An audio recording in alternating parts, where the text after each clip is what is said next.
It's nice and comfy. We're in it for the next about roughly hour and a half. We have Yogidamonk versus Vanni Van.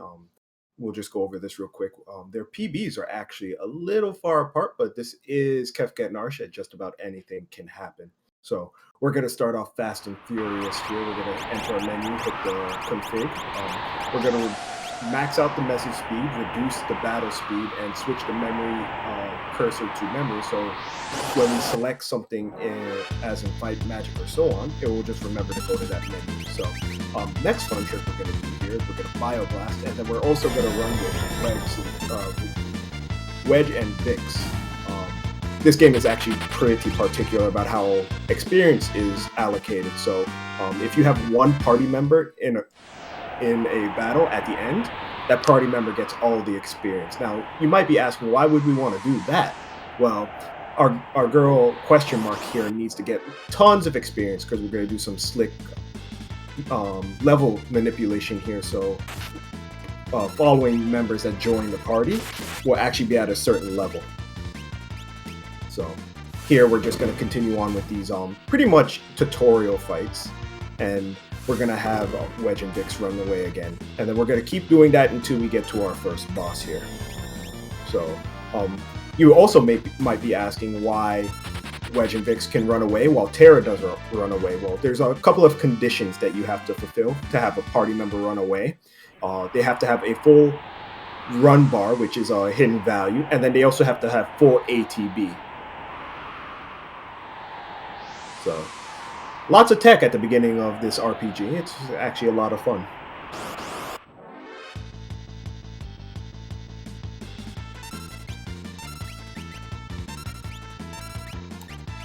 So here we're just gonna have Wedge and Vix actually kill these Mammoths.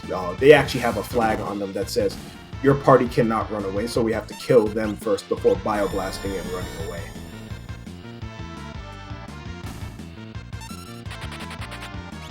So the run is going to probably take about an hour and a half.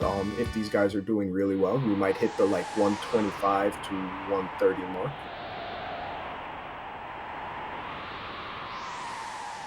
So one of the things that actually could go wrong in these fights is that Wedge and Vix doesn't run away, but both these guys are very high level and they know how to manipulate it, so these guys will always run away from the end of a fight. And it's usually only the first one which has variable ATB anyways, so there is a chance for the very first fight, but the remaining fights are just purely skill. I'm going to be honest, you just scared the crap out of me. I'm here for you. So while we're at it, you want to go over the Welk fight then? Man, I would love to go over the Welk fight. So the Welk fight is, we're trying to get what's called a quick kill. And so we're going to use a trick called weight tricking or counter canceling. And what that's going to do is we are going to sit in the menu while certain actions are occurring in order to pause the ATB gauge for the entire battle. And what we're trying to do is we're trying to manipulate the boss, in this case Welk, so we're delaying their turns while pushing in turns of our own. So if the quick kill is done correctly, then both racers will kill Welk before it goes into its shell.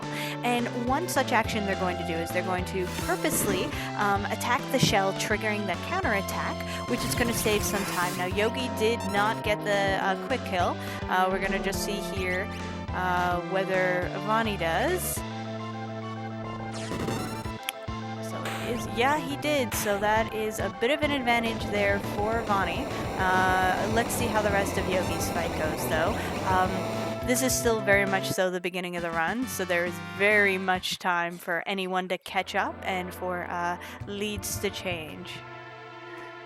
Yep, the Welk quick kill is, as much as we like to harp on how important it is and missing it is pretty bad, but it's only about a 20-second loss, and there is tons of places in this race that you could lose little bits of time, 2 to 3 seconds. As a matter of fact, coming up in this first cave, we're going to be fighting some extra encounters here, and just getting attacked by the enemies coming up will cost us a little bit of time. So no worries, we have plenty of opportunities for the lead to change. Yes, many opportunities.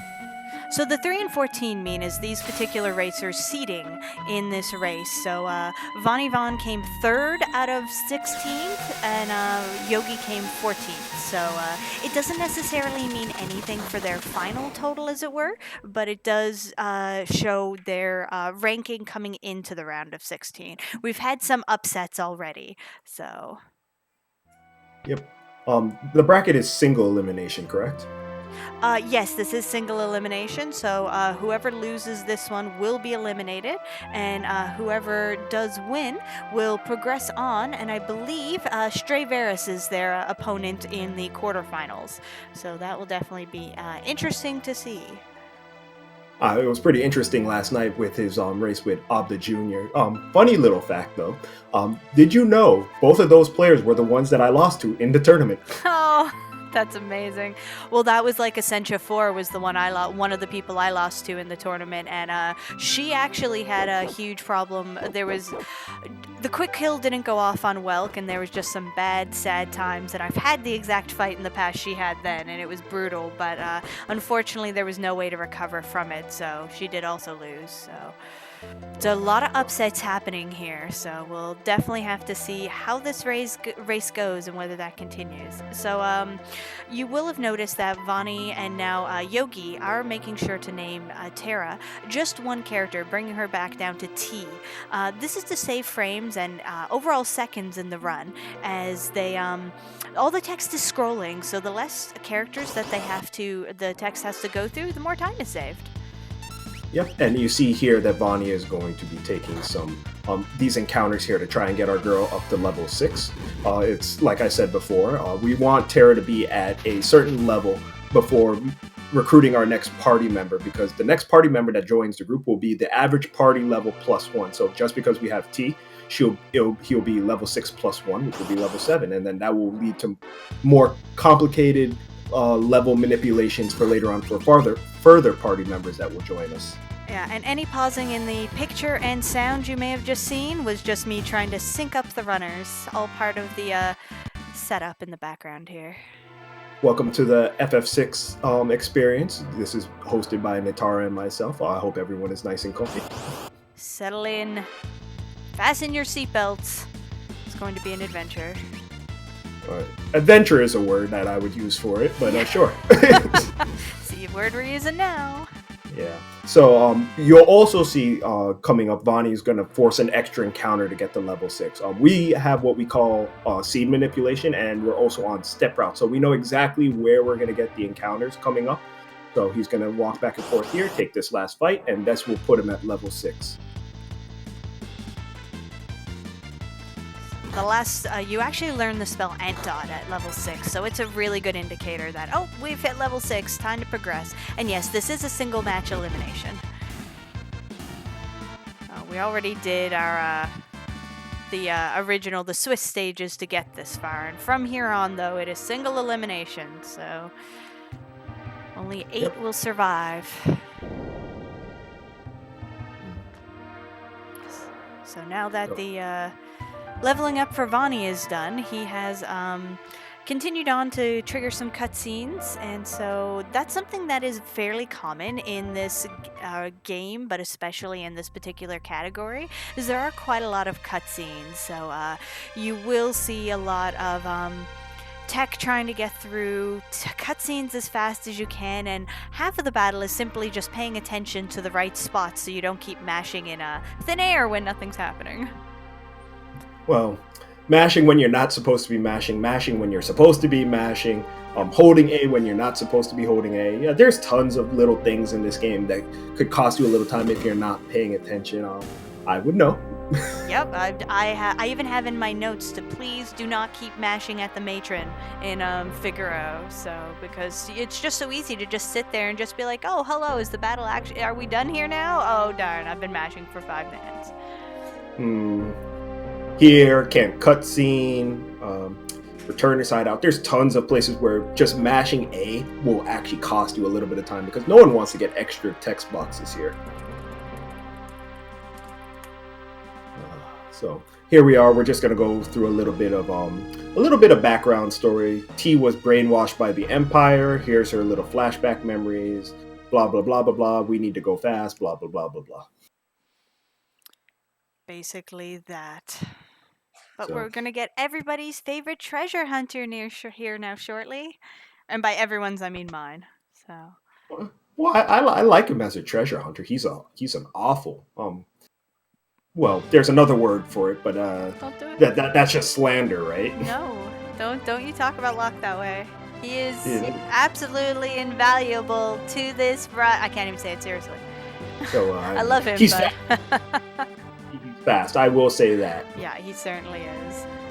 Well, actually, believe it or not, in the glitchless category, he is very important. Oh, that's I good. need him to treasure hunt some specific items for me. You're like, please treasure hunt for me. Please treasure hunt and don't fail treasure hunting. Yeah, so what we have coming up is we are going to get our first multi-party battle. In this particular case, it's going to be Locke and a whole pile of Moogles. And usually for anyone playing through this casually, what you're supposed to do is take each of your party to one of those paths, fight all your enemies, stop them from getting to the top, and once they're all gone, go and fight the boss at the end. But as you're going to see here now shortly, we don't have time for that. So we're going to do something a little different. Yep. So, fun little note is that these wolfmen that you saw at the bottom, we can actually walk past them if we walk past them in a very specific way. It's usually the indication is when they lift their foot, you're able to walk past them without triggering their encounter. So we're going to take this party with our buddy Mog here, and we're going to walk up forward. And then as soon as the guy walks up to us with his foot up, like right now, we're going to just walk past him and not trigger his encounter. And then the condition to actually finish this mini game is just to walk up and beat the marshal. So we're going to walk past this last wolf here, and then we're going to go fight the marshal. So fun little thing here is we're going to buffer a run to give ourselves a little opportunity here. Yep. So he didn't cast net, which is very good. Net cast stop on a single party member, and that's no good, especially if they hit Mog, because Mog actually has some items we want to borrow from him, a Mithril Pike and a Mithril Shield, that we can use on party members later on. I think we actually want to treasure hunt them from him. No, we're borrowing from Mog because he's part of our party. We don't actually treasure hunt from him. Okay, gotcha. Boring. Big difference. We're definitely going to give them back. Yeah, absolutely. So we did see the net happen on Yogi's side, but thankfully it was Cuckoo who got netted. So while that will make things a little slower, if the marshal decides to do net, there's nothing you can do about it. So you just kind of have to hope it picks a party member you care less about. And both Cuckoo and Kutan, as much as we love Kutan, they do much less damage than both Mog and Kupan. So definitely those are the ideal Moogles to get netted if that's going to happen. Yep, so it looks like Vanni got through his all right. We're going to see how Yogi gets through this. Shouldn't be too much of an issue. And down goes the marshal. So, just a funny note about that. You would think that we would be able to do that with the other Moogles, but because we never actually recruit the other Moogles, and Mog is actually a recruitable party member, we can actually take his equipment and not the other ones. Yeah, absolutely. So we take great advantage of that. Why shop for items when you can just borrow them from friends? I always borrow items from my friends. Right.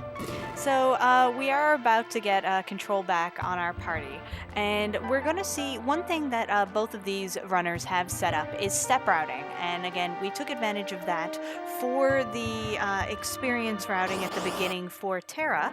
But now we're also going to be walking very carefully here on the world map, as there are certain spots which are no encounter tiles. So you may actually, I'm not sure that we haven't determined whether you do or do not actually get encounters on those, but the encounter, your counter doesn't go up. So it means we're using them to purposely manipulate what encounters we're going to get later, and that is very important. So world map walking, more so than anywhere else, is particularly precise, as we are also manipulating what encounters we're going to get on the veldt.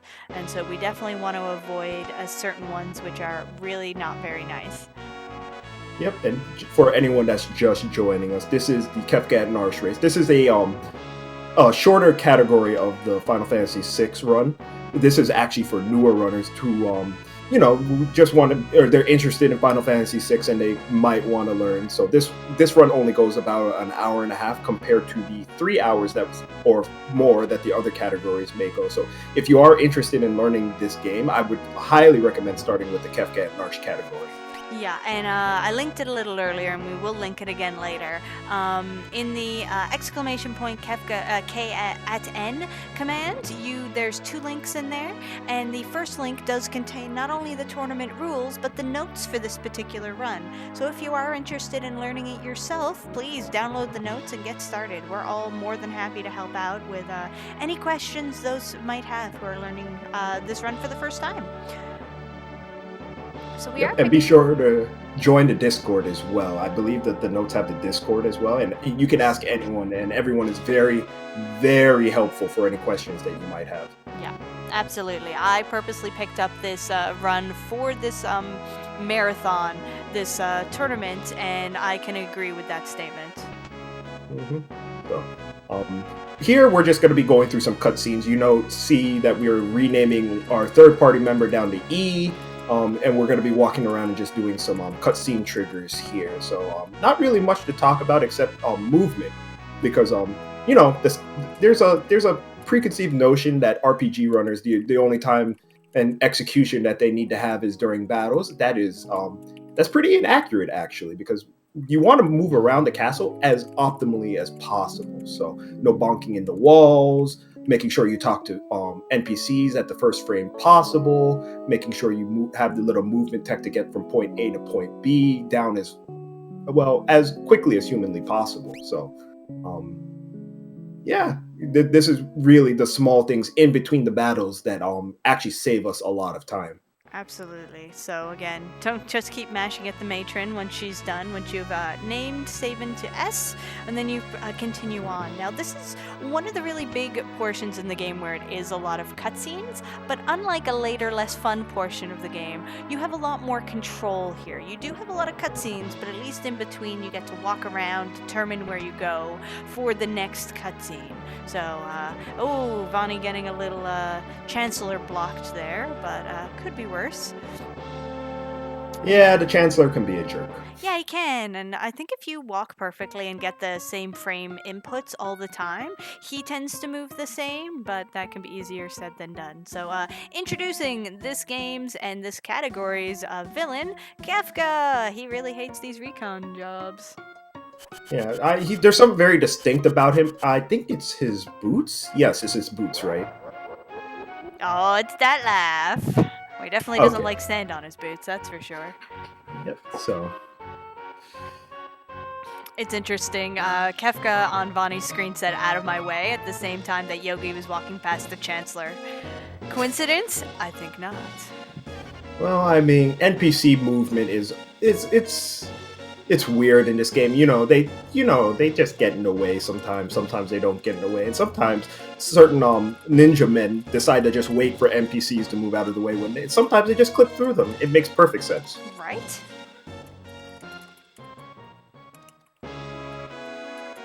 So we're almost done with cutscenes here. We're just finishing up. Kefka's looking for Terra.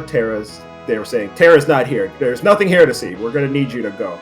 There's just lots of ladies, more than grains of sand. Please don't worry about it. Proceed on. I mean, I've walked through this castle casually before. I'm pretty sure there's a lot more grains of sand than there are ladies at this castle. Just being honest. Yeah, I think I've seen like one lady and it's Terra. No, wait, 2 matrons there. Oh, 3, there's the little girl. Yep. So we have 3 grains of sand in the desert. Excellent. Game makes perfect sense. These games are good at that. And what can we say? He was just being a little glib. Trying to help out, so we're getting near the end of our cutscene. Well, no, we're getting near-ish the end of our cutscene. So, of course, Edgar attempts to defend Terra, being like, nope, no person here. What are you talking about? Obviously not a lie. Hoo-hoo. And one of the big themes of this game is everyone, or so many people, are trying to ask Terra to help them, but without telling her what to do. And this continues the theme. Well, she's talking to Locke, and she's like, what should I do? And Locke's like, well, I can't tell you, but you should help us. So I like to refer to it as the Legend of Zelda theory, where Link's not really a hero. He just kind of gets screwed into doing his job. oh no, yeah, that's rather unfortunate. Kinda, yeah, Terra kind of gets put into that position as well. So it turns out that Kefka did not believe Edgar for what I think are pretty obvious reasons, and decided to set the entire castle on fire because he's a cool person like that. I mean, yeah, I would be a pretty cool person if I could set a stone castle on fire. Hey, he does have, fire magic, I believe, so it's magical fire, guys. Come on. Magical fire. Hey, that's a thing in this world. So, I mean, it makes about as much sense as castles diving underground. that wouldn't happen ever. Except wait. So thankfully, Edgar is a technological genius, and not only does he make really cool items, but he has a castle which submerges into the sand. It is pretty fabulous, and even though it's cool in this cutscene, it does have an actual use later on in the game, but this run does not make it that far. So there will be no castle transport, but instead, we have chocobos, who are hopefully going to take us to sweet, sweet freedom. Well, I mean, unless these Magitech armors have some good gas mileage, which they do, so they'll catch up to the party and we'll enter a boss battle here. So, going over a couple of small things, each character actually has a individualized command that they can use. Lock-King, they mistyped treasure hunt there. Terra can use magic, and Edgar has this nice little thing called tool, where he can use auto crossbow, and auto crossbow is going to do quite a bit of damage to these Magitech armors. So if you see here, he's gonna auto crossbow twice, and bada bing, bada boom, and they're gone. Yeah, makes this fight and a lot of future ones super easy, having such an OP weapon.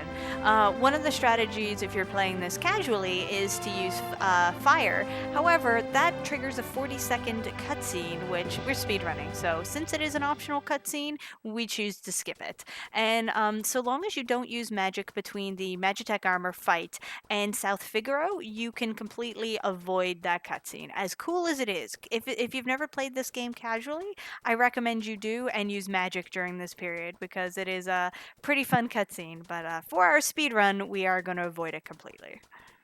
Yep, so we got rid of the Magitech armors, and we're going to get back to that guilt-tripping Terra here, telling her, man, you should do the right thing and help us. But we're not meanwhile, going to tell you. Right.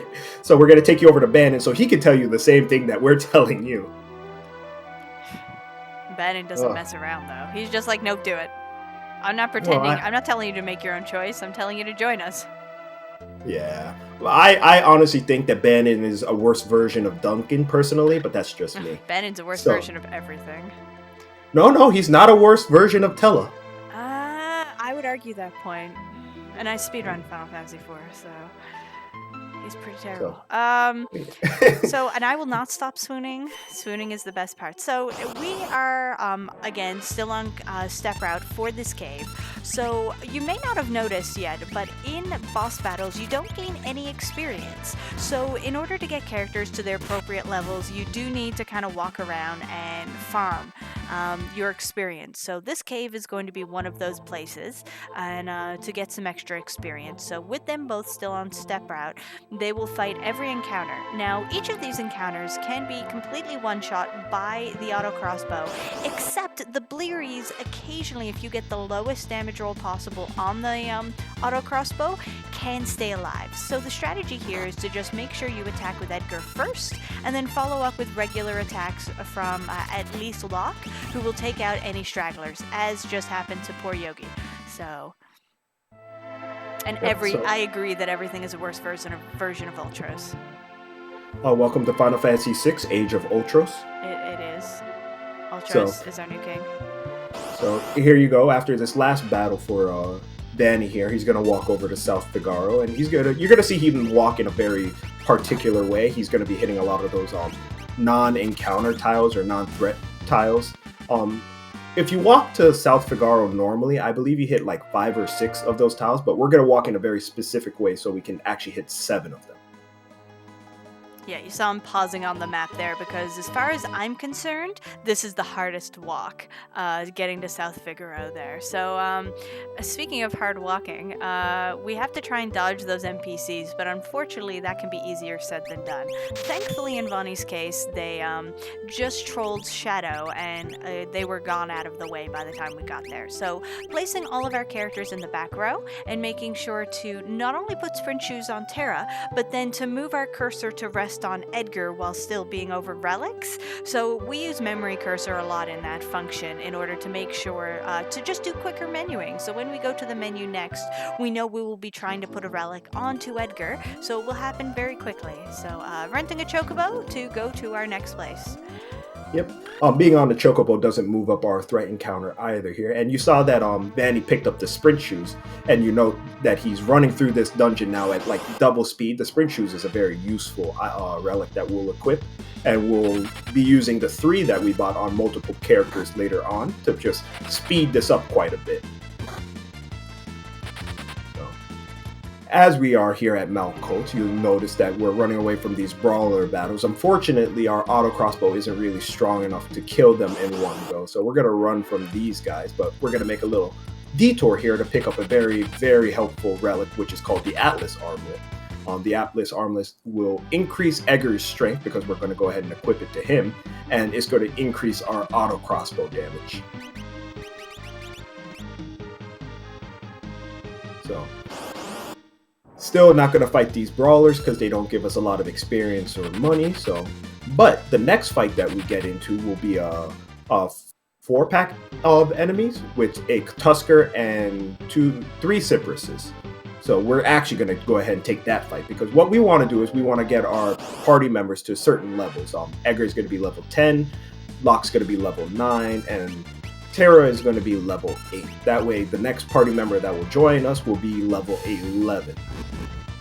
Yeah, so, and they're doing this 4-pack in a particular order because I'm not sure if we explained it earlier, but there's two kind of values which need to be completed in order to run away from a battle. So the ATB gauge has to be full, and there's a hidden runaway gauge that needs to be filled, and that is filled up by just trying to run away. So in that particular 4-pack battle, we were trying to make it so just Locke ran away.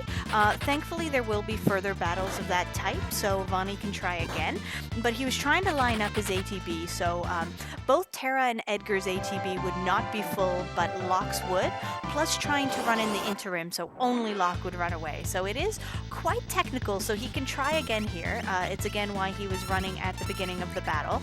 So let's see if he makes it. If you run away during any sort of animation, no one will run away, but it does fill up your gauge. So again, at the end of the battle, perfect. Absolutely perfect. Yep. So he's going to have the right experience values coming up here. And if you were watching Yogi's side, he actually took a couple of seconds there to go ahead and use that mithril pipe we picked up and equip that to Edgar while moving Edgar's mithril blade to Locke. That's going to be very helpful for our boss battle coming up.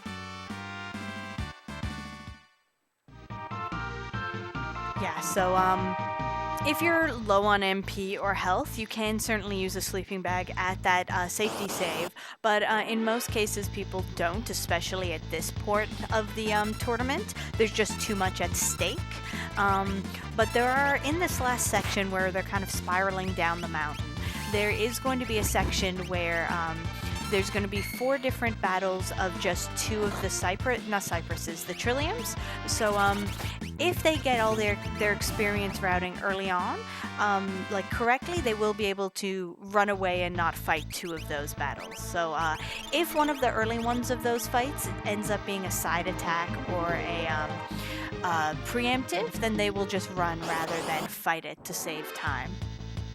Yep, and the Trilliums, we're actually looking for preemptives against them because really they are not threatening enemies, but they have a nasty habit of using a move called Bane Touch, which will poison one of our party members. And if our party member is poisoned, he'll take damage over time while in battle, but also on the world map, he'll actually take he or she actually will take damage for each step that you take. So we have to take our time and heal off the poison, so we're looking for no Bane touches out of these Trilliums.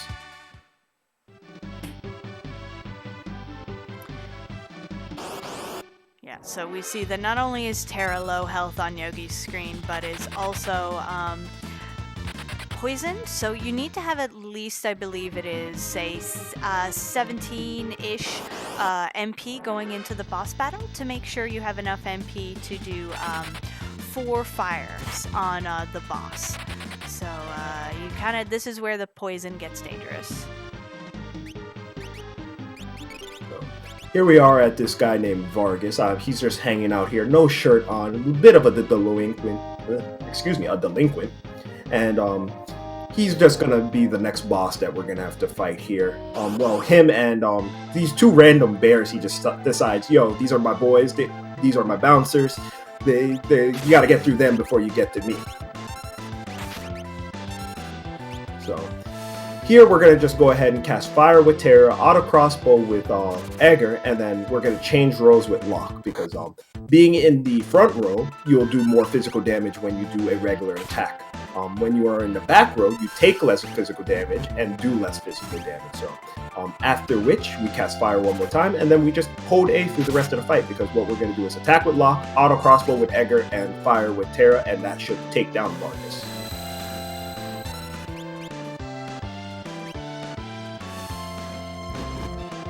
One of the things they can be trying to do here is once they hit a certain damage threshold, we're going to get a cutscene and Sabin is going to join the battle. If they get their timings correct in this first half of the battle, they can line up to get what's called Doomfist skip. So they're looking to either get it so Vargas does not do Doomfist at all when it's just him versus Sabin, or so he does Doomfist immediately, both of which take about the same amount of time, or at least you're not wasting any time. If you get a Doomfist at the wrong time, you're just kind of sitting and waiting. You're not in any threat versus the actual Doom part of it, but you don't want to waste the time waiting for the speech and everything to go.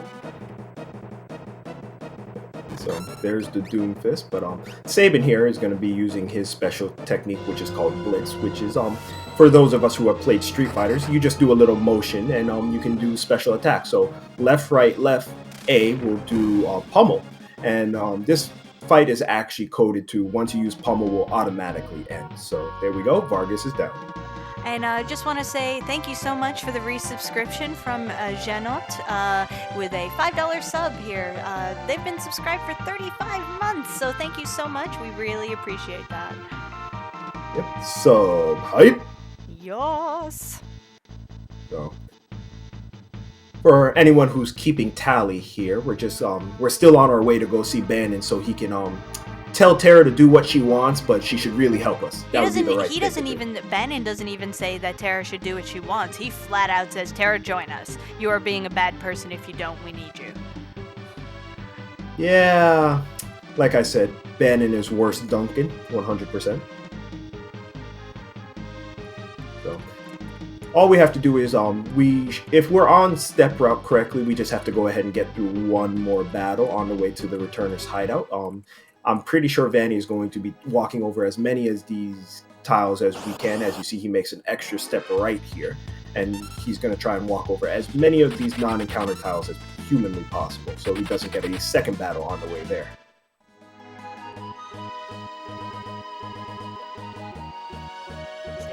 Walking very precisely, but it's not quite so bad if you are off step route by this point, because during this next sequence, both of our runners are going to be resetting, so that will put them back on step route. But again, being off step route means getting extra encounters even here, which does waste some time. But I don't know about anyone else, but I find it near impossible to get the saves or get the correct steps going down Mount Colts.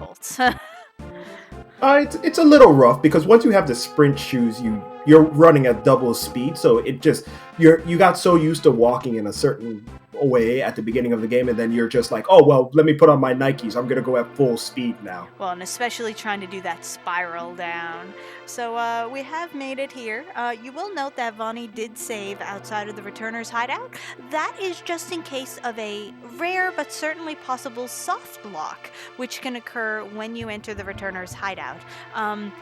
the returner that you see on the right side of the screen as you're walking in can actually walk between you and the returner who is guiding you and just totally trap you. So the returner can't move out of the way, and you can't move because you're currently on an auto follow mode.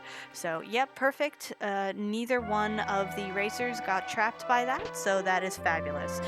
Next step is for both of them to talk to Locke, Edgar, and Sabin in that order, and also loot the returner's hideout for a lot of different items that are going to be used for the rest of the run. And then we're going to say no to Bannon 3 times. Now, the specific order for the looting and the talking to Bannon depends on whether you're going to try and save 7 frames or not. Because if you say no to Bannon and then go up to the treasure room, get your treasure, and talk to the gentleman up there, he will give you the item we want, which is the Genji glove, and that will save you some cutscene time. But it looks like Vanni is just going to straight up loot the items and then go say no to Bannon 3 times in a row. Let's see what Yogi does. Yep. So, little fact about this: if you say no to Bannon 3 times, you get the Genji glove. But if you say yes to him, you get a wonderful extra cutscene, and you get the gauntlet. And the gauntlet, unfortunately, does not work as intended. It lets you equip a weapon, and then it lets you use it as a two-handed weapon, which is supposed to increase the damage that you do. But unfortunately, it does not. Opposed to the Genji glove, which is supposed to let you equip 2 weapons and then reduce the amount of damage you do. But unfortunately, or well, fortunately for us, it does not. So we want the Genji glove, not the gauntlet. Yeah, and actually, the Genji glove is broken as well. It's supposed to have a downside to it. You can have a weapon in each hand, but it's supposed to give you a penalty for that. However, the penalty is also broken. So, Gauntlet is broken in a bad way, and Genji glove is broken in a great way. So we obviously want the Genji glove. Yep. So here we go. It seems like the Empire is catching up to us, so we're going to make use of our fast buddy Locke because he does no damage and he can't tank nothing, and he's going to go and story-wise go slow down the Imperial army by himself. I mean, that's incredible, right? So meanwhile, we're going to jump on a raft and see if we can get back over to Narshe to go talk to that Esper again. Yeah, so as you see here, the returner stepped over to Vanni at the end of the cutscene and gave him the Genji glove. If you go to the returner at the top, you skip that little bit of the cutscene. So, speaking of getting on a raft, we're going to be specifically manipulating this here. So, putting both Sabin and Bannon in the back row, we're going to be equipping the sprint shoes on Sabin for future setup, giving the Genji glove to Edgar for future smash, and saving. And then you saw that Vanni reset.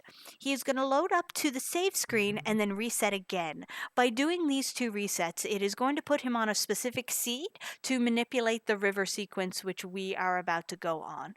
Now, to quickly, providing you leave the screen on the right frame, which you can tell by you do it when this returner steps onto the carpet. So it looks like Vanni was fine there. So the river has 9 encounters, or 9 possible encounters, the first 2 being mandatory. No matter what you do, you will fight those. But the latter 7 are not, they're variable. And by being on this particular seed, other than those first 2 encounters, you will see no other river encounters. So very ideal. Yep, so here's where the first little bit of divergence may happen here.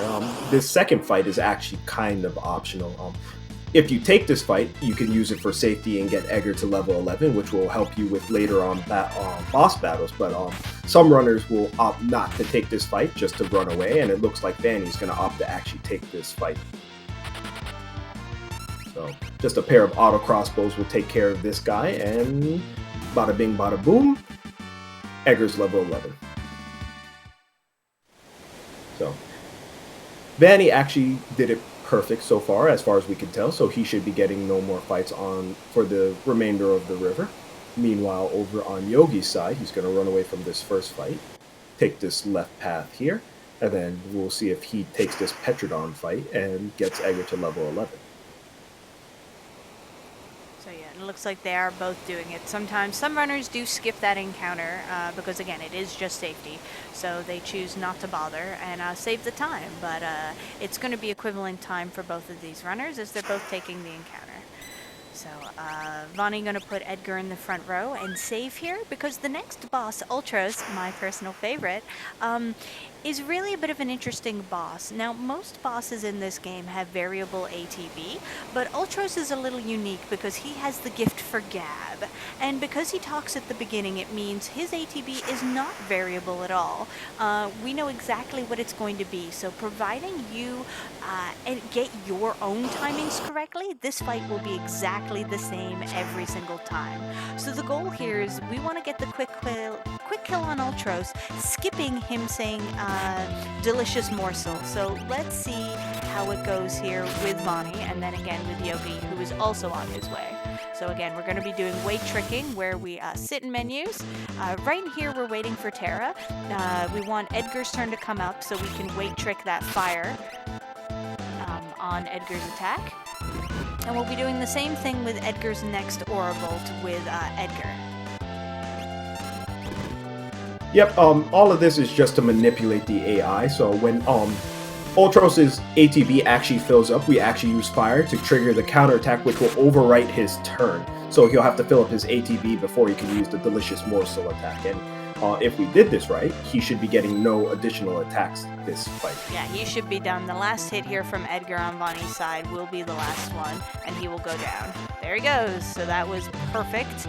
Again, it's really tricky because, again, the timings are very precise, but so long as you get the timings precise, this fight will be exactly the same. So if the fight does not go as you wish, unfortunately, it means you messed it up. It is not a variable ATB thing. So far it's looking really good for Yogi as well, though he is doing a safety life there. You don't need that if you've got it correct, but it never hurts there. Yeah, I believe he should be going down after this last Aura Bolt yeah, here. I believe so. Nope. So he's going to need one more attack in there, but luckily with that heal, Terra's not in danger of dying. Yeah, because Ultros' future attacks are attack towards Terra, attack towards Sabin, full party tentacles. So it's that full party tentacle attack, which is particularly dangerous because Benin only has 120 HP, and if he goes down to 0, it is literally game over. So that's not so great. But both of them getting through Ultros, no problem.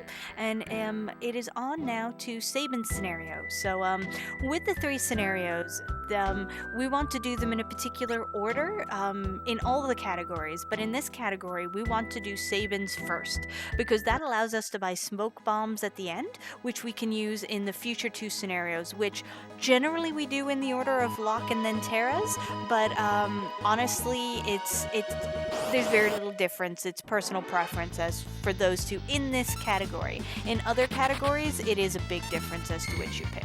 Also, you'll note that Vanni named Shadow, just left it at Shadow. It is faster to leave Shadow's name as is than it is to rename him because he barely talks. Yep, and now we're walking up to our favorite part. By favorite, that's full sarcasm, 100%, 120% sarcasm. More Can't sarcasm cutscene than you can handle. I don't know. I can handle a lot of sarcasm right now, but yeah, this part is a lot of just mashing. We're going to be doing a lot of little bit of story, little bit of fighting, little bit of story, little bit of fighting, more story, more fighting, more story, more fighting. So yeah, and you basically barely get, and it's exactly like Scratch says, you barely get out of a cutscene. You move like 2 steps, and it's another cutscene. That's why it's so terrible. Yeah, but here's our Mr. Sandy Boots friend again, and he's over here, and we can go over the story a little bit. The Empire is at war with this Kingdom of Doma, which is just one single castle, go figure. And yeah, these guys are just talking about it, that they're going to be storming the castle here in a second. So good times at Camp Cutscene right now. The best of times. So here we go. They're gonna storm the castle, which I always thought this was absolutely hilarious, the way that these soldiers try and climb up the walls. I love the guy on the left soldier, best soldier. Like, he should win Soldier of the Year. Like, he is literally running face first into the wall.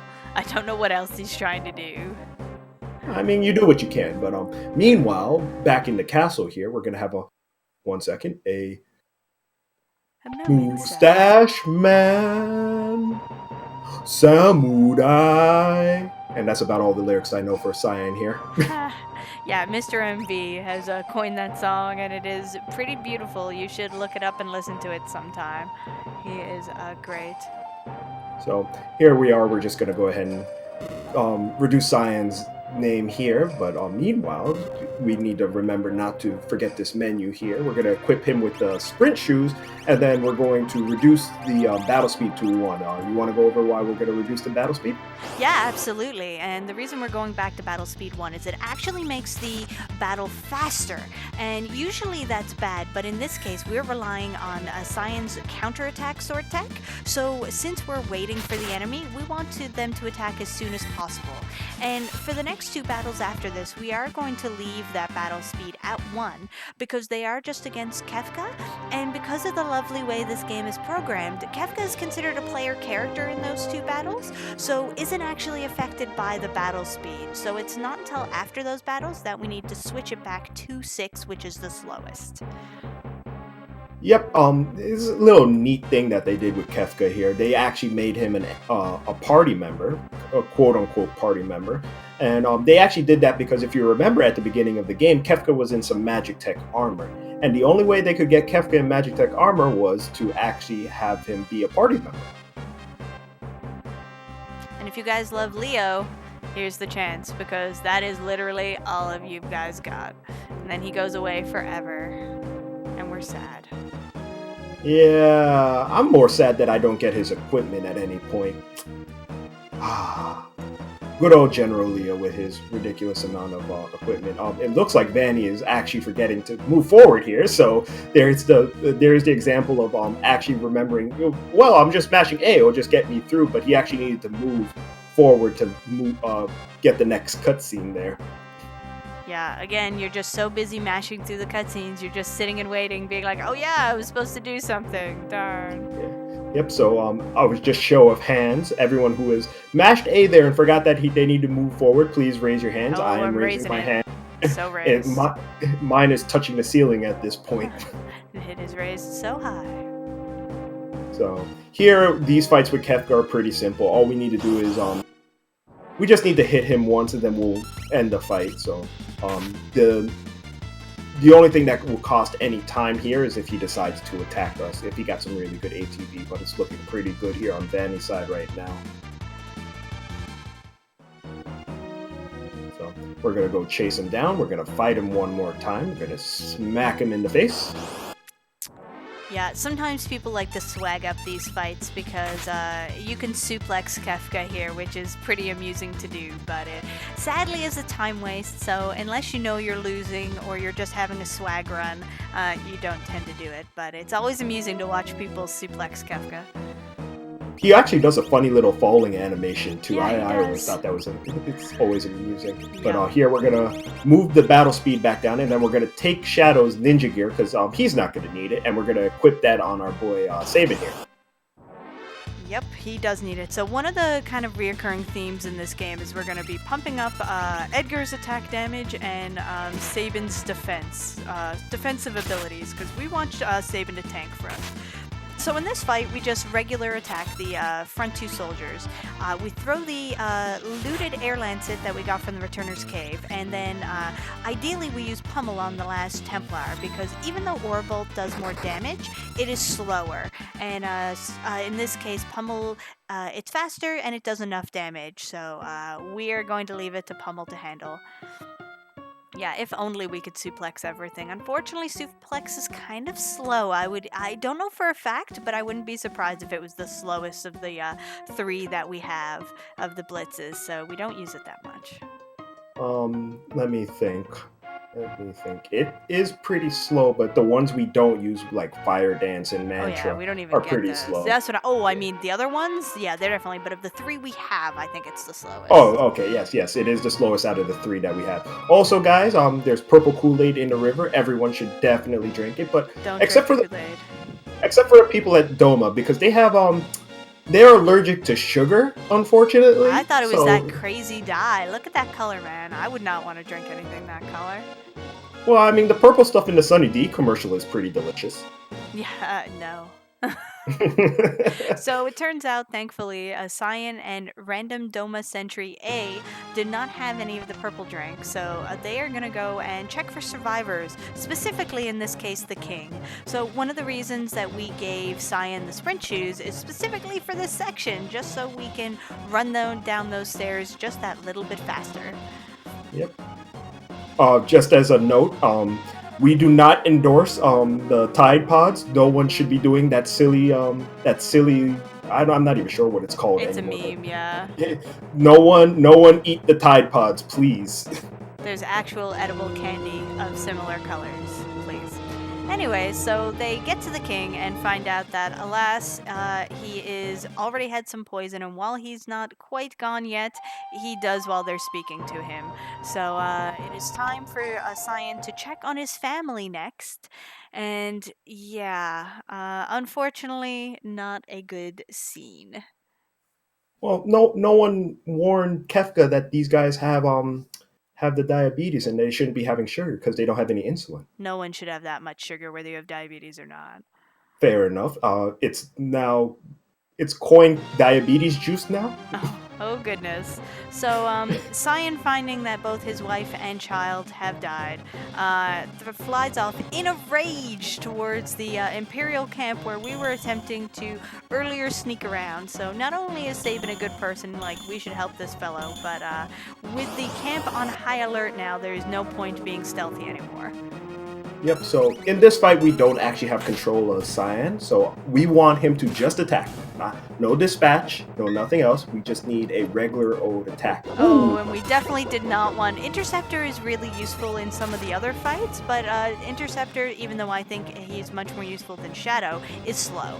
So not the best way to kill soldiers that we can one-shot with just a regular fight command. So yeah, the reason we do want, or don't want Cyan to dispatch, similar to Interceptor, it is very slow, and it's just not even worth the damage as we can one-shot these guys. Yep, Nope. So there's a dispatch right there. Good old Cyan doing Cyan things. This is why nobody likes Cyan. He just does not play ball. So in the third fight, we will have some tougher enemies, and the general strategy here is to base what Sabin is going to do on what Cyan does. So Shadow would usually just regular attack one of them. But let's see what... Yeah, so it looks like Cyan did attack, but Vanni had already set up his regular attack. So often what you do is you wait, you see what Cyan does, and if Cyan regular attacks the front, then you blitz the cadet in the back. And if Cyan attacks the guy in the back, then you can kill the guy in the front, and then Shadow's there to help kill the back dude. But it doesn't matter. Through the fight and through leftover Dirk, which we have, technically it's Locke's equipment, because for some reason when he leaves you to go for his scenario, he drops all of his gear with you. So we've decided we want that Dirk more than he does, so we toss it at enemies. Well, that's because Locke is he lost the bet and he had to run over to South Figaro naked. No, he totally loves that. Just dodge the purple river, dude. Dodge the purple river. Well, no need to worry about that, but we're gonna borrow these these Magitech armors, and we're gonna bust out a camp cutscene. Yep. So one of the cool things here is now that we have the Magitech armor, we have awesome elemental beams. And we have 3 different beams and 3 different characters. And in the next fight, we even have 3 different enemies. So this is a good opportunity for memeing. What is also a good opportunity here is to start organizing your inventory, because we want to get the Phoenix Downs to the top of the menu so we can use them as quickly as possible in later fights. But otherwise, you're no fear of dying here. So let's see if anybody else memes it up. Yes, it looks like we are getting... I knew I could count on Vanni for the rainbow beam. Let's see if Yogi's going to do the same thing once he gets there. Yep. So the beams don't actually cost any time. It's a nice little thing to keep yourself amused while you're running through good old camp cutscene here. Yeah, you'll notice a lot of that when doing these sort of runs. When you have to deal with so many cutscenes and whatnot, it's the little things which make the run fun. So you just do what you can, and Rainbow Beam's one of them.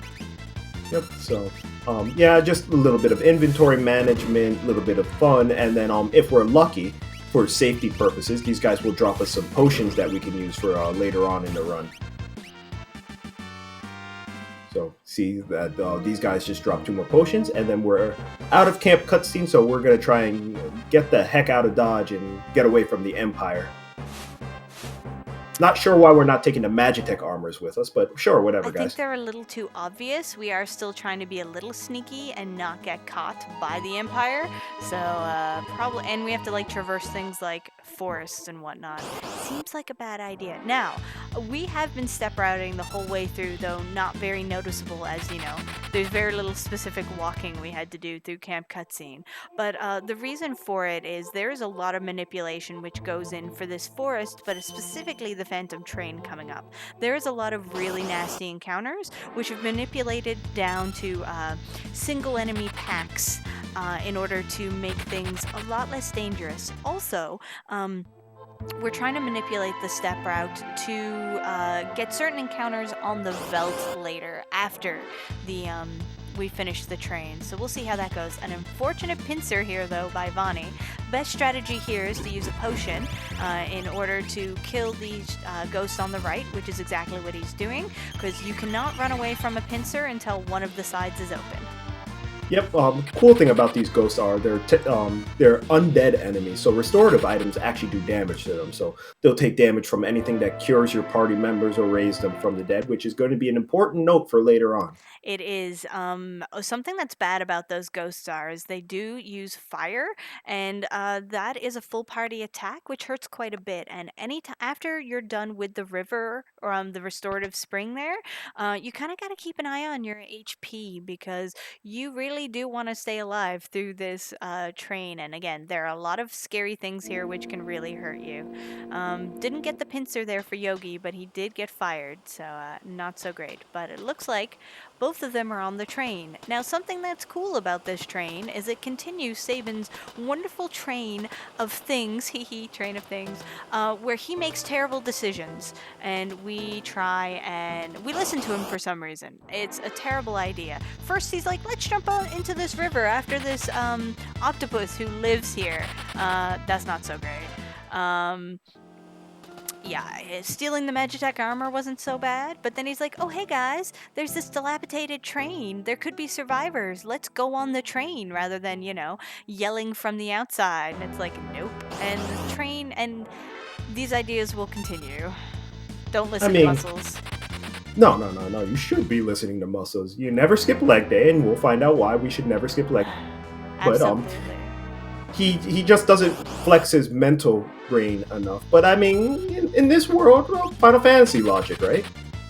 Absolutely, and thankfully, Sabin has a plot protection, so he does not get punished for these decisions. Now, you will notice that both Vanni and Yogi took extra steps at the end of the second train car. That was so they could get that still going encounter, because if they get that encounter in the next train car, it will be a pack of, I think it's 4 whispers, which they would then see on the veldt. And so not only is that not a nice encounter because it's slow, but you don't want to see it on the veldt either. So now they're on a very particular step route, where if they take even one extra step, they are going to get a pack of grasshoppers right before the next section outside of the train, and that is again going to be encountered on the veldt, and it's very bad. So we definitely want to dodge that. So we'll be keeping an eye on how these gentlemen both walk. Yep. Meanwhile, Vanni forgetting to move to the left again here, just mashing his way through.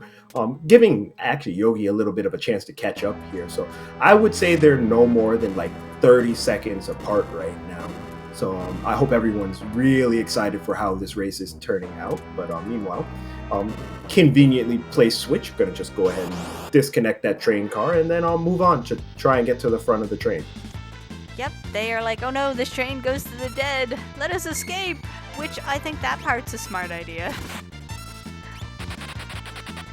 So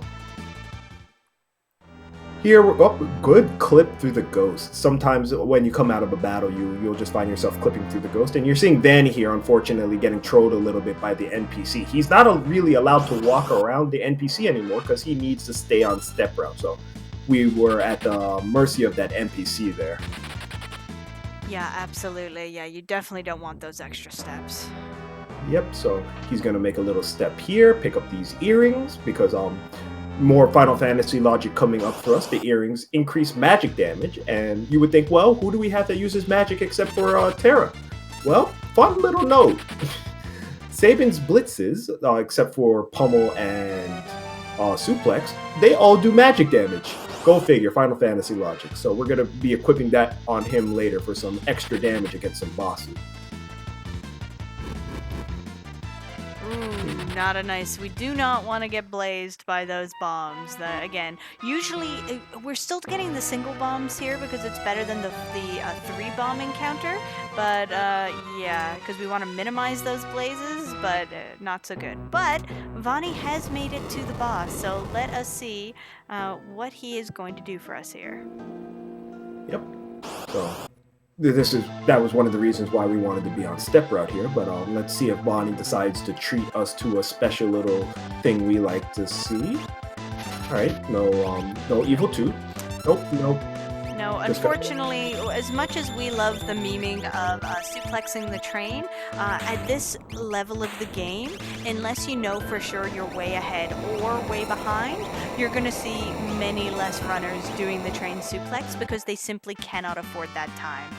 They want to move on and continue, so they are going to drop all memes. So let's see what Yogi's got for us. Let's see what's more important for him, winning or memes. Yep, so a little note here, Phantom Train is an undead enemy, so we're just going to chuck a Phoenix down on him, and away he goes. So we do have 2 invalid runs. I'm still going to post the suplex emote from the Sabin anyways, because it's amazing. So we know the suplex was in our hearts. Yeah, well, good night, everyone. This was the Kefka and Narshe race. Yeah, don't need to watch anymore. They've both lost. But seriously, though, at this point, they are so close. So it's sadly not even worth it. And if I were in their position, I would do the same thing, as much as I hate to admit it. So, well, like we said, they're literally probably 30 seconds apart, probably even less than 30 seconds apart. So that 8 seconds to suplex the train, I mean, do you want to win or do you want to meme? I personally like the winning side. Memeing doesn't put food on my plate. Well, winning mine. In this. Oh well. Puts lots of dried meat on my plate. Wait. Jokes. So, unfortunately, with the bad Kool-Aid that Science Family had, if we could get some Bible thumps in the chat, they're gonna jump on this train and be taken to the other world. So, what are we going to do in the meanwhile while we're waiting for Cyan to finish mourning his family? I don't know. We're just going to chill here. So, actually, we have a counter which is just time counting down for the entire time. So we are going to organize our inventory. So we are going to also make sure to put on both the True Knight and the earrings because as Scratch explained earlier, Orbolt is magic, so we want to make that better. And we organize our inventory a little, but make sure that we leave our counter on a pointer on potion and outside leaving it on equip. And then as you can see, Vanni has time to just walk around, so his timer was still counting down. Yep, so just someone was asking what the meme was. It's suplexing the train because Muscle Man Sabin can do such things. Yes, he can. So here we are, we're at the Barren Falls here, so fun little note, because Shadow leaves our party, we get a full heal on Sabin and Cyan because good programming and all. The one part of good programming that they did was you could actually enter this fight with both Cyan and Sabin dead, so they just gave you a full party heal. Pretty nice of them. Yeah, and we definitely take advantage of that. So Yogi was apparently very off step route because he had many steps before. Usually it's if you're just one step off, it is the last step before you go on to the waterfall, but he got it like 5 steps away. So for this waterfall, we want to kill there's a few glitches we're doing, and it's all going to kind of accumulate at the same time. But to start off, we're going to kill Cyan. We killed one of the piranhas as well because we only need one of them. Thankfully, killing off Cyan before he got in the critical, so Sabin does not protect him with the True Knight. Bringing him back with the Phoenix down puts him automatically into what we like to refer to as Psycho Cyan. So if we put Retort on, then he will just counter literally everything because he is madness. So we're going to take advantage of that by using Suplex on a non-suplexable enemy.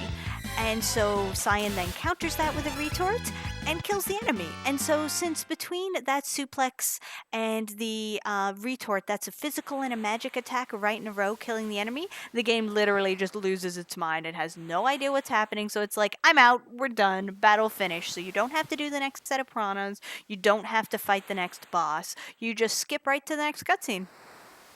Yep, and if you see on Yogi's side, this is why we pick up the well, one of the reasons why we pick up the True Knight, because once we resurrect him, if the Piranha decides to actually bop Cyan one more time, then we wouldn't be able to do it, and then we would have to fight Resoplas with Sabin by himself, which is no good for anyone. No, it's very dangerous, and the True Knight isn't necessary. It is just safety, because so long as the Piranha doesn't crit Cyan, he can survive a hit, but it is that one hit which has killed many runs in the past, which made people start getting the True Knight for that bit of safety, because it just stopped being worth it.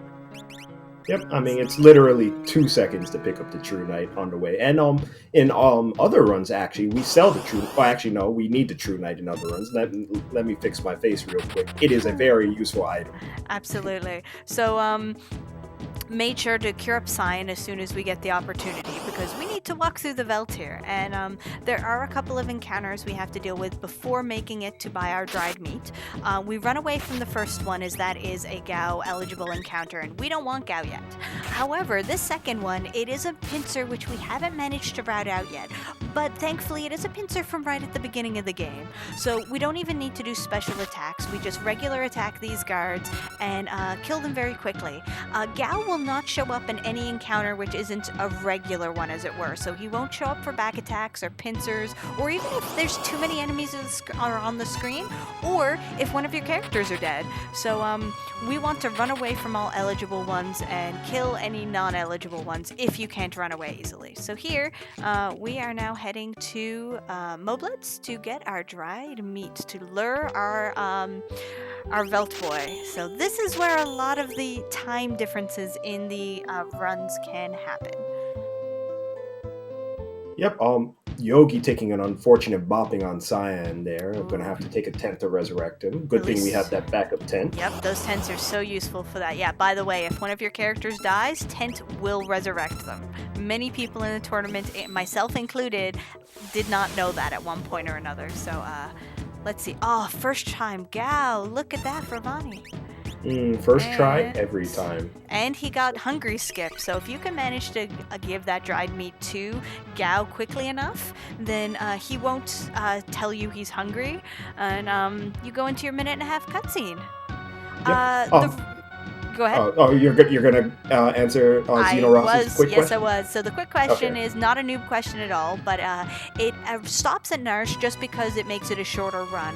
The shortest next category is close to 4 hours long, so that's a really long category to try and learn and run. So there's a lot of these games have more accessible, shorter categories. So this is basically, it's an intro category. So it's an 1.5 hours long. It makes it really easy for people to pick up, to learn and participate, and is a good just kind of intro into either speedrunning in general or speedrunning this game. So okay, I do want to explain these grasshoppers.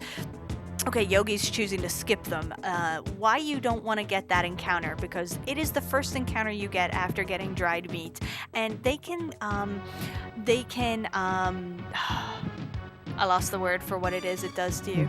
Berserk! Berserk you! And yeah, so that makes it extraordinarily dangerous, because if you hit Gao after he appears, he runs away, and you don't want that. So there are 2 encounters on your path towards the next place. So Yogi is taking a risk of having to farm an encounter next, but it is safer here. And thankfully it paid off. So Gao did show up right away there, so he's doing well.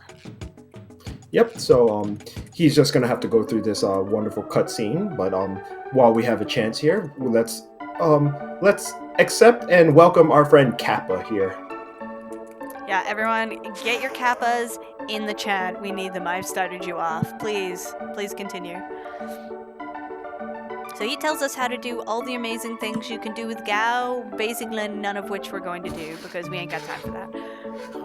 Well, we do it. We just do it once. I mean, the important thing is we pick the right choice when we actually need him, right when we need him. Which Kappa does not tell us which one is the right choice. So, Well, I mean, he can only give Kappa can only solve so many of your life issues, all right? And that's why he fails. No, we love Kappa. He's great. So, Vanni is just gonna go ahead and that might be a dead sign. Oh, alive with 5 HP. Oh, we wanted him dead though. If only. So, Cyan being in critical HP is not good when we get to this next part because Cyan, if you remember, we say each running away has a certain amount of bar you need to fill up before you can run away, and each character has a different, well, not different, but they have different values that they can fill for the bar. Cyan's has a value which takes forever. So if he's dead when we go to the Serpent Trench, as dangerous as that might be, it might actually be a little bit faster because we'd be able to run away a little bit more reliably. Absolutely. So, also remember, we only need one helmet to jump underwater. Yep, and they don't even all need to jump in at the same time to use it. I mean, science. It works, right? Yep. So the Serpent Trench is a little bit of a dangerous place because we're not allowed to menu in between fights here. So what we're looking for are a couple of particular battles that will not actually threaten our livelihood here and, well, just outright kill us. So the first battle, we're looking for 3 Acneons because those are easier to run away from, opposed to the single Angloform, which could actually, since he's by himself, use a technique called Aqua Rake. Aqua Rake is very dangerous because it can actually wipe our party. So, and often does. We don't like it whatsoever. So let us see how Vanni makes out with the trench. Yep. So we're also looking for preemptives and no pincers or back attacks. Oh, we're asking for a little much here now. Excellent. Well, I mean, we can ask for it, right? Yeah, we can. It's like Santa Claus, but have you been a good boy or girl? It doesn't matter. FF6 hates you anyways. Oh, that was amazing! That is the best luck so far. Cyan and Gao managed to run away while, or not Cyan, Sabin and Gao ran away while Cyan took a hit and Gao is taking a wonderful dirt map, so we no longer have to worry about him running. So all slow, we need man. So slow, yep. So we're always very happy about that scenario. Yep, now all we need is no pincer attacks, and we should be good at this point. He's going to have a little bit of a fast river here. All right, looking good so far. So if you notice, we also had a little fork in the road. We could go left or right. The first fork, we're going to go ahead and go right because we're going to go through this cave real quick. And then at the second fork, we're going to go left, which will give us a extra encounter. But if we had gone to the right on this one, we would have one less encounter, but one extra long cave to walk through. So it's faster to go ahead and take this left route. Absolutely. Oh, excuse me. Let me fix my face real quick. His name isn't Cyan. It's Mr. Zhao. Yeah, I'm okay with that. No objections. No objections. So it's looking pretty good on Vanni's side here. Meanwhile, Yogi is starting up his river here. A pair of Angloforms. A little bit less threatening than the single Angloform because these guys do not actually cast Aqua Ray for some odd reason. They only cast it when they're by themselves. Yeah, and we're never going to let them get to that. Oh, goodness! And guess who got that? So the strategy, if you do get a singular Agroform, kill it. Just kill it as soon as possible. You do not want to give it a chance. And so that's exactly what Yogi did. So that was perfect. If you try and run away, you can be successful, certainly, but you are giving that Agroform a chance to Aqua Rake you. And when we say disastrous, we mean it's disastrous. It's not necessarily going to kill your run, but the potential is there. So, but he got through it. He did. That was perfect. So now we are picking up a mithril pike with Vanni and some as many smoke bombs as he could buy with the remaining money. And his other two scenarios are good, plus setting up for the final battle with that last mithril pike. That will, once we get back to Tara's party, we will be giving that second mithril pike to Edgar so he can dual wield those, and it'll be very good. So good. Yogi remembering to turn it to the left path at the last minute. Ooh, pincer. Yeah. That's no good. So with the pincer, this becomes a little bit hacky because we can't really we can roll the dices with our blitzes and our sword arts, but unfortunately we can't pick the target with those. And then Gao himself, he doesn't have an attack command, so when he uses one of his rages, he actually goes into a berserk state and attacks whoever he feels like attacking. And oh no, not numb spines too. So Sabin is now currently stopped, so he can't run away. He can't do anything. He has to sit here and just wait.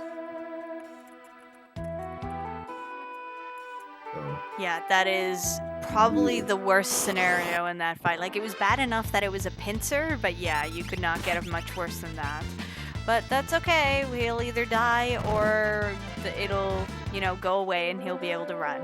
So, yep. Whichever one comes first, yeah.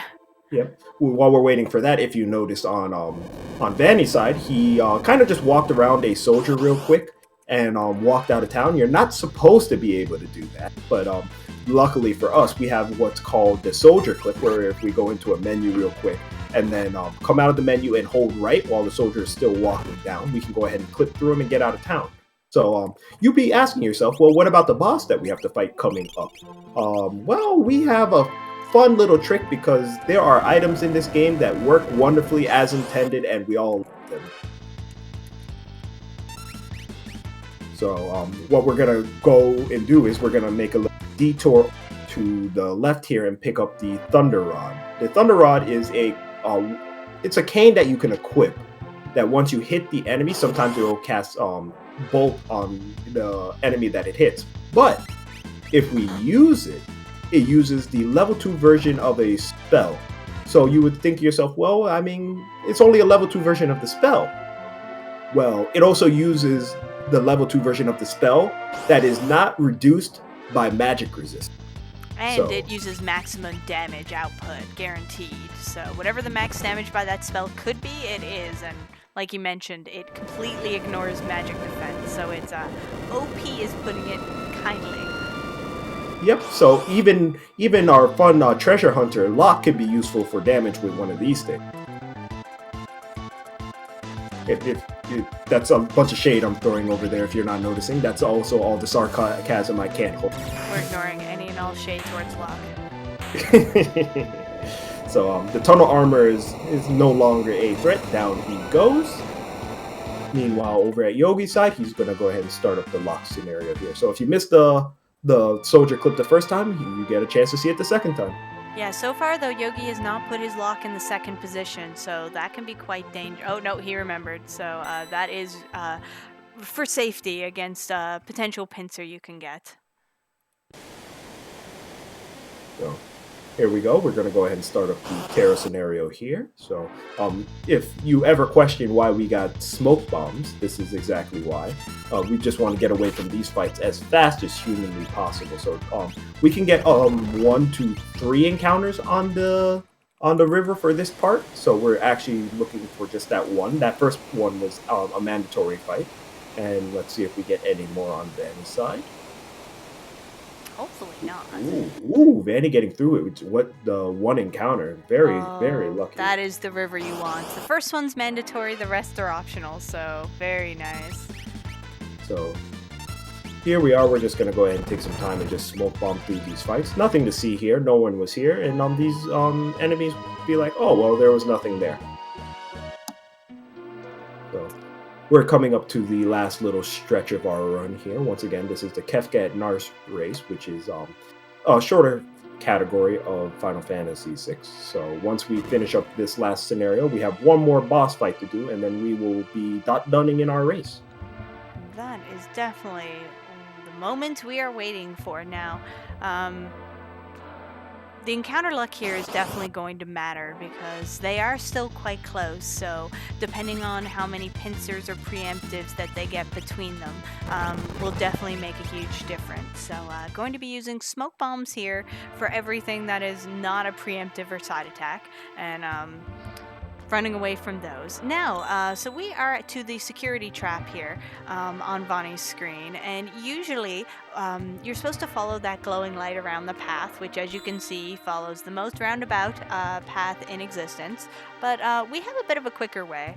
If you hold A when you step off the path facing upwards, you are guaranteed to tag the glowing light, which releases you on the right frame. So we do that, walk the shortest path to the door, and leave. Yep. And just to answer a question in chat, as far as I know, I believe you can do. You can. Skip. Oh yes, you can do it in both the Steam. People have run the Kefka Narshe category on those versions exactly as we run it here, from what I understand. So things like sketch glitch, not quite so much, and I don't know about some of the later glitches, but as far as I understand, most, if not all, of the glitches that we do here in this version work even in the Android and Steam versions, at least up to Kefka at Narshe. Yep, so good programming, folks. Great programming. The best of programming. Yep. So, here we go. It looks like Yogi got one encounter. Let's see if he gets another here.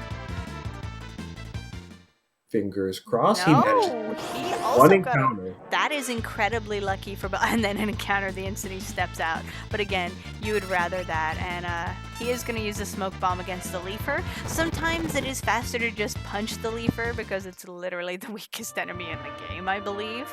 But yeah, so Vanni has left the area with encounters. So he is now just going to do the last bit of cutscening for Terra's scenario, and then they are off to the final battle of this run and the final set of cutscenes.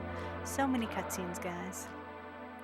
Well, not as many cutscenes as camp cutscene, but a good amount. But definitely a long chunk. But thankfully, we've got Yogi here to guide us through to the end. Yep. I also just want to point out that these wonderful names for these enemies, the Repo Man and the Were, I mean, they're just quality naming of enemies in this game. Oh my goodness, yeah. I just find some of the naming in general, you're just like, what is happening here? I think my favorite might be Mad Oscar. I mean, I don't know what he did to get so mad, but if I was a plant with just a mouth, I would be mad too.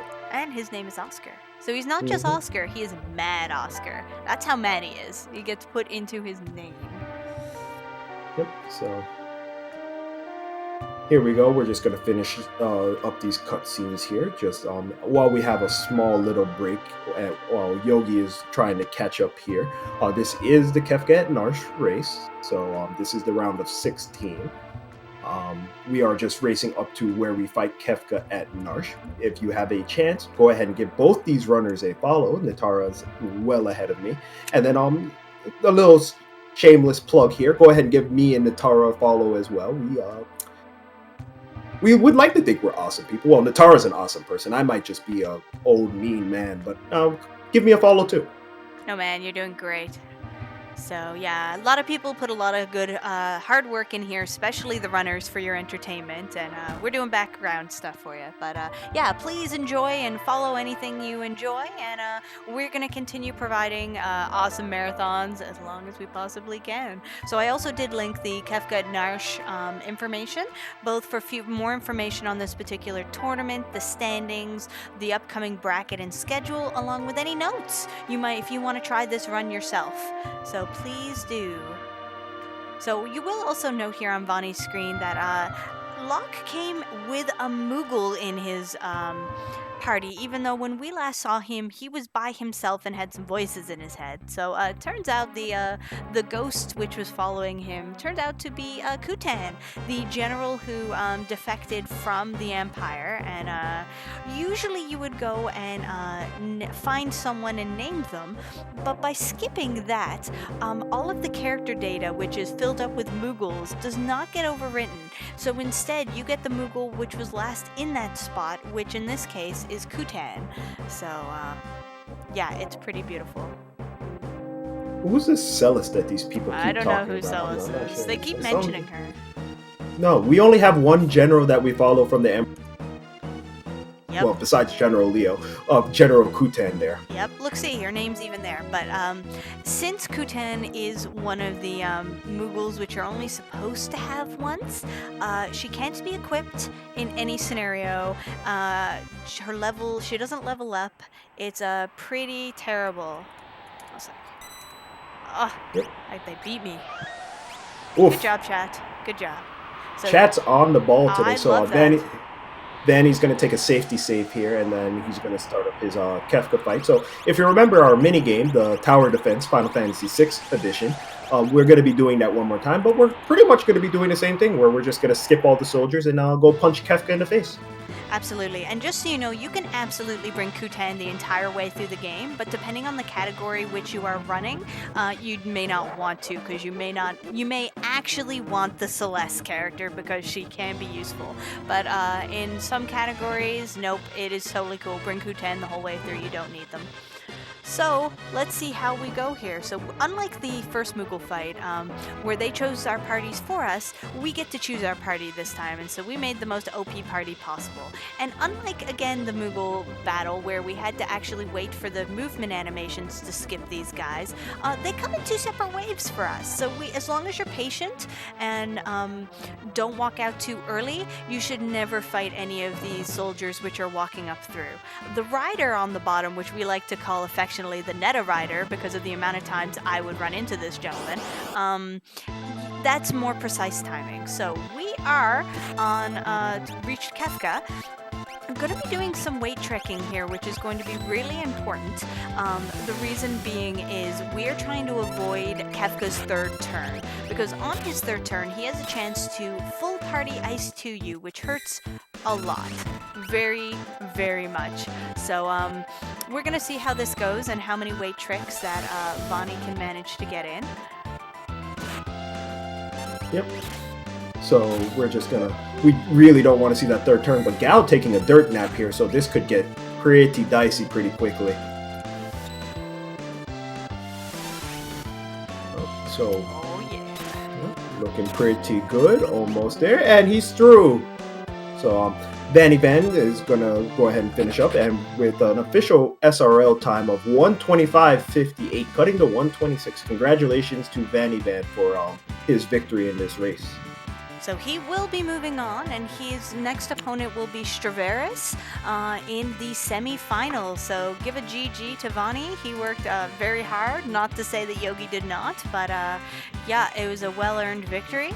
But now let us, Yogi is about to start his last battle as well, so let us give him our attention and see how well his transition through. Not taking the safety save, which again can be super dangerous, especially considering that full party ice 2 potential, but he's risking it. He's like, nope, we don't need this. I have got it. If only everyone else was also an advocate of the thing as well. Right? Who isn't an advocate of the thing? Seriously. The thing. I love the thing. I do the thing all the time. It makes me all happy, especially when I fail it. So the thing is special movement tech, which you can use to skip past some of these soldiers. It is technically faster, but it is pretty complicated, so generally not worth the time that's saved for the penalty which comes by not getting it correct. So very few people will actually do. It doesn't even have a proper name. Its name is the thing. Yep. Saves 8 seconds-ish? 8 seconds-ish? Or costs you over a minute. Well worth. We gotta save the frames. Absolutely we do. So let's see what happens here. Oh, let's swap over the music here real quick. That soldier always gets me, the rider, because it always seems like he doesn't catch you, but when you think he does catch you, he does, and if you think he doesn't catch you, he does. It's weird. Oh yeah, I used to walk right towards him. I had a problem with my controller, and I'd literally walk past him and then beeline. Thank you so much for the 10 bits, Real Cajun Crusader. Very much appreciated. So let us see how he does. Looking pretty good right now. Getting those extra weight tricks in. Yep, so just for anyone that may not know, when you're in the menu, the ATB freezes for everyone. That includes the enemies. So this is why we enter the menu during some of the animations that are going on.